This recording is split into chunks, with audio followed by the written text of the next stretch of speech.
Azken 30 urteetako aurrekonturik gogorrenak bezala azaldu ditu Urkulluk legebiltzarrari eskainiko dizkion proiektukoak. Lehendakariak azaldu duenaren arabera, inbertsio berririk ez da eta jadanik bazeudenak birkalkulatu beharra zegoen. Horrela, enpleguarekiko konpromesua azaldu du eta enpresa txiki eta ertainentzat diru funtsaren beharra mahai gaineratu du. Hortaz gainera, bere esposaketan nabarmendu bezalaxe, aurrekontuaren 173a zerbitzu publikoetara dago bideratua.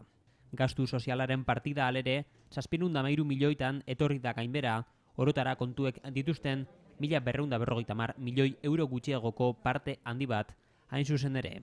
Dagoen diru kopuruak 9.316 euro osatzen ditu guztira, esan bezala alde nabarmena, iazko 10.450 milioi inguru horiekin alderatuta. Errealismoa kontutan hartuz, nik azpimarratu nahi dudana da, aurrekontu egitasmo hau dela aurrekontu soziala.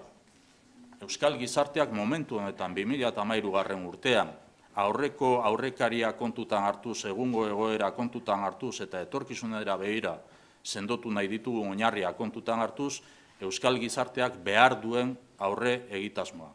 Murrizketa handiena lehendakaritza gastuan izango da 136ko beherakadarekin eta nabarmentzekoa baita ere, enplegu eta gizarte gaietan gauzatu nahi den 125 baino gehiagoko hartasika da.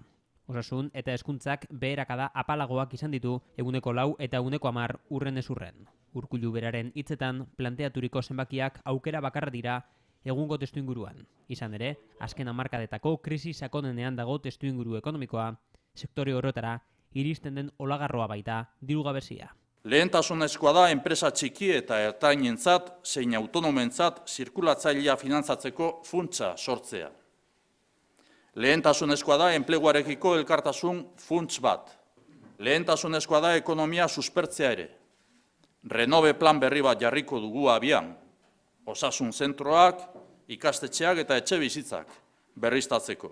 Legebiltzarrak babes emango dion edo ez airean da oraindik. Ricardo Gatxagatxeberria ogasun sailburuak bilerak burutu ditu talde politiko denekin egunotan eta denek eszeptizismoz hartu dute Jaurlaritzaren proposamena.